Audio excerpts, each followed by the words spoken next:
नमस्कार, आप देख रहे हैं कुबेर संदेश और मैं आपके साथ तरलिंग सलूजा। आइए आज हम बात करते हैं नीमच की। नीमच नगर पालिका की परिषद की बैठक का आज हुआ आयोजन, जिसमें कांग्रेस ने इस परिषद की बैठक का आयोजन का बहिष्कार किया। तो वही नपा अध्यक्ष स्वाति चोपड़ा ने कांग्रेस पर गंभीर आरोप लगाए और बताया कि कांग्रेस का काम विकास में बाधा डालने का है।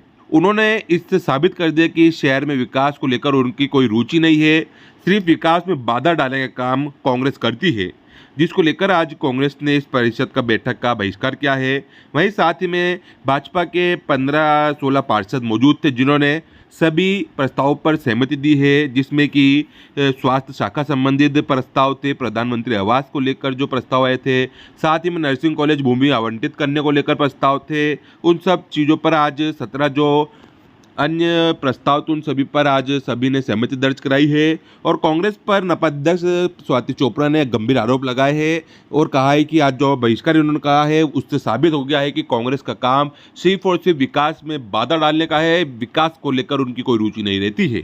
आप खुद देखिए पूरी खास खबर। देखिए, आज जितने हमारे पार्षद थे 15-16 जो भी आए हैं, और कांग्रेस ने आज बहिष्कार किया क्योंकि उनको तो क्षेत्र के शहर के काम से कोई लेना देना नहीं है। उनका एक ही सोच है कि कैसे विकास में बाधा बने, और राजनीतिक ध्वजता जो है उनकी, वो आज सबने देखा है, पूरे शहर ने देखा है। इतने सारे नामांतरण, लीज नवीनीकरण, व्यवस्थापन, नर्सिंग कॉलेज जैसा जो एक प्रकरण था जो पूरे शहर के लिए इतना अहम है कि एक बड़ी भूमि जो है आज नर्सिंग कॉलेज को दी गई है, ताकि शहर के विकास में और पंख लगे और हमारे छात्र छात्राएं वहाँ पर पढ़े लिखे आगे बढ़े। तो आप देख सकते हैं कि कांग्रेस ने जो बहिष्कार किया है वो उनकी मानसिकता को दिखाता है कि उनको क्षेत्र के शहर के काम से कोई लेना देना नहीं है। आज जो हमारी जो परिषद थी, उसमें बहुत सारे हमने प्रस्ताव जो थे लोकहित के, जनहित के, वो पास किए हैं और सारे प्रस्ताव सर्वसम्मति से पास हुए हैं। भाजपा के पार्षद ही नहीं पहुंचे, आप फोन लगाते रहे, बुलाते रहे। जब स्टार्टिंग देखा गया तो सभा 1:10। देखिए, भाजपा के ही पार्षद थे। हम जो 15 पार्षद हैं वो भाजपा के ही थे, है ना। और जो 2 पार्षद निकल गए थे वो साइन करके गए हैं। उन्होंने साइन तो करे हैं, पर वो उनकी तरफ से कोई भी प्रस्ताव उन्होंने पास नहीं किया है।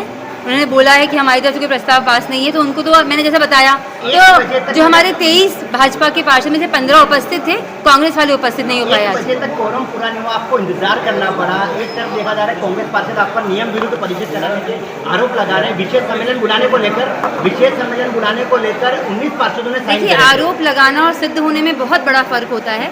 सिद्ध वो कुछ कर नहीं पाए 2 सालों में, उनका झूठ सबके सामने आ चुका है। मैंने कलेक्टर साहब को भी ये पूरा अवगत करा दिया है। जो नियम है हमारा विशेष सम्मेलन बुलाने का, जो 3 दिवस पहले जो देनी चाहिए थी, मैंने पूरे नियम के सहित कलेक्टर साहब को भी बताया है कि कैसी झूठी कंप्लेन ये कर रहे हैं, जो पूरा साफ साफ नियम में लिखा हुआ है। तो सब कुछ नियम में ही चल रहा है। आप बताइए क्या नियम विरुद्ध हुआ है? मेरे पास नगर पालिका अधिनियम लेके मैं बैठी हूँ, कुछ भी नियम विरुद्ध हुआ ही नहीं है। 19 पार्षदों ने साइन करके दिया था। विशेष सम्मेलन के लिए सिंधु पुनर्वास केंद्र आया था और वकील बदलने का प्रस्ताव, फिर आप वो सम्मेलन नहीं बुलाते। देखिए, सम्मेलन जब उन्होंने 15 मार्च को मांग की थी सम्मेलन बुलाने की, मैंने हाथों हाथ लिख के दिया था कि नियमानुसार कार्रवाई की जावे। 16 मार्च को हम जानते हैं कि पूरे देश में लोकसभा की आचार संहिता लग गई थी, और चूंकि आचार संहिता में परिषद बुलाना तो पॉसिबल ही नहीं है, वो हमारे लिए जो है वो एक तरह से परिषद उस टाइम बुलाई नहीं जा सकती है। और उसके बाद 6 पार्षदों द्वारा लिखित में ये दिया गया कि हमें गुमराह किया गया था और ऐसा कोई विषय नहीं है, तो हमें परिषद नहीं बुलानी है। तो कोरम उनका पूरा नहीं हो पाया, इसलिए वो 57 में भी जो है वो हम ला ही नहीं सकते। भाजपा के पार्षद नहीं आने के पीछे क्या कारण लगता है, क्यों नाराजगी है भाजपा? देखिए, भाजपा के ही अधिकतर पार्षद थे। लगभग जो 15 पार्षद आए हैं, 23 में तो भाजपा के ही हैं। कुछ बाहर थे, कुछ अनुपस्थित रहे, कोई बीमार भी हो सकते हैं। तो मैक्सिमम जो पार्षद आए वो भाजपा के ही आए हैं, और कोरम भी उनसे ही पूरा हुआ है। कांग्रेस के पार्षद नहीं आए। आपका सवाल शायद गलत है। कांग्रेस का एक भी पार्षद नहीं आया, और उन्होंने शहर में फिर ये साबित कर दिया कि उनको शहर के विकास से कोई लेना देना नहीं है। आज कितने प्रस्ताव आए थे, कितने प्रस्ताव की पार्षदों की? आज 17 प्रस्ताव थे, जो सारे प्रस्ताव जो हैं वो पास हुए हैं। और मुझे लगता है कि भाजपा ने फिर ये साबित किया है कि हम लगातार शहर के हित में काम करते रहेंगे।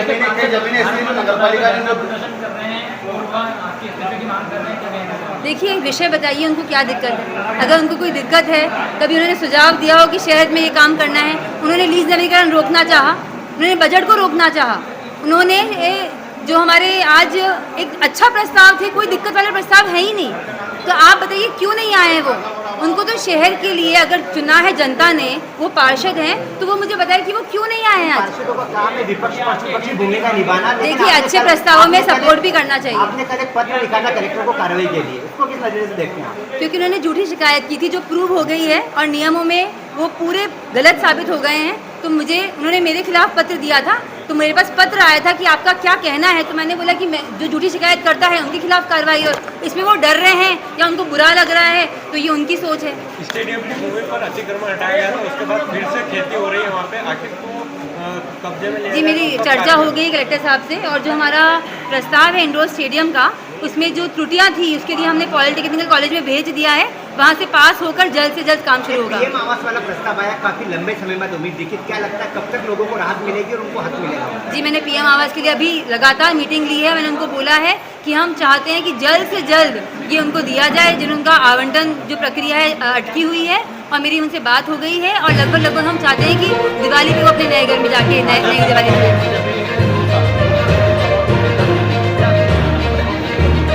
जी, अभी हमारी ये भी विशेष जो हमारी बात हुई है, सम्मेलन में चर्चा हुई है कि जो भी हमें नर्सिंग कॉलेज वो ज़मीन तो हम देना चाहते हैं, क्योंकि वो शहर का प्रस्ताव था, लेकिन राजस्व की कोई ज़मीन उसके बदले में हमें दी जाए, क्योंकि नगर पालिका के पास बजट की बहुत दिक्कत है, ज़मीनें हमारे पास नहीं है, प्रोजेक्ट हम करना चाह रहे हैं। और साथ ही हमने ये भी मांग की है कि जो नगर पालिका ने पहले पूर्व में जगह दी थी शासन को, चाहे वो न्यायालय का हो, कोर्ट हो, वो परिसर जो खाली हो रहे हैं वो वापस नगर पालिका के स्वामित्व में आए, ताकि नगर पालिका